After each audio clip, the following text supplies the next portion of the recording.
honorable membre du rectorat de l'Université Michel Couzarat, mesdames, messieurs les doyens, distingués invités spéciaux, professeurs, parents, parrains et marraines, collègues étudiants de différentes options, bonjour.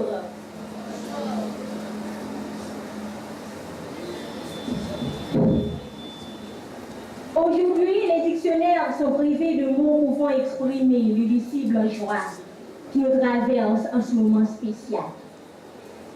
Les remerciements sont d'être assez puissants pour exprimer notre gratitude envers tous ceux qui, d'une manière ou d'une autre, ont contribué à notre prise de poids.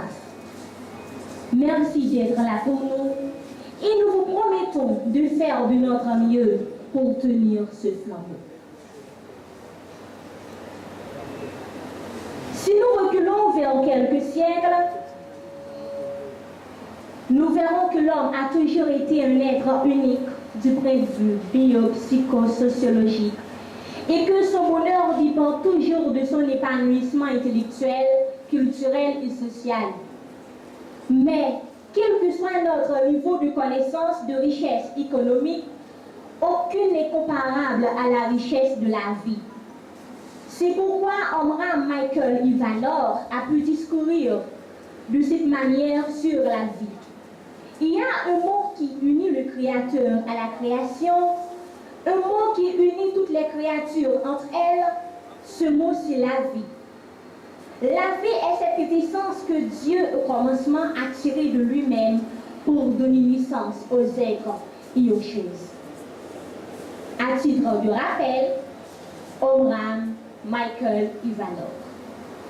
La grande interrogation qui se pose sur la vie, c'est à quoi nous sert-il si on n'est pas en santé? Par la suite, nous tirons cette conclusion. La santé, c'est le reflet de la vie. Accorder une place importante à la vie comme à la santé est l'un des plus grands actes raisonnables de l'homme.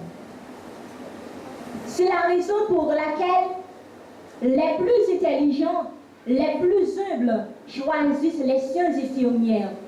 Donc, mes chers collègues, chères infirmières, soyez donc fiers, puisque c'est un acte d'amour, de partage et de sensibilité. Nous sommes appelés à aborder le trésor le plus précieux qui puisse être existé, le fil sur lequel se reposent tous nos besoins et nos biens, qui est la santé. Nous sommes choisis pour accomplir cette mission, cette sacrée mission, dans le monde, particulièrement dans la société haïtienne, où la maladie, la souffrance, le traumatisme bat son plein, pour apporter notre courage, notre amour, aussi modeste soit-il, à la création d'une ère nouvelle. Donc, ne limitons pas nos joies seulement à cette prise de poids, où la vie fait de nous un cortège angélique, mais à notre vocation. Que l'humilité, le courage, la patience, à l'aide du Très-Haut, nous accompagnent comme Claire Heureuse, la première infirmière haïtienne. Merci à vous tous.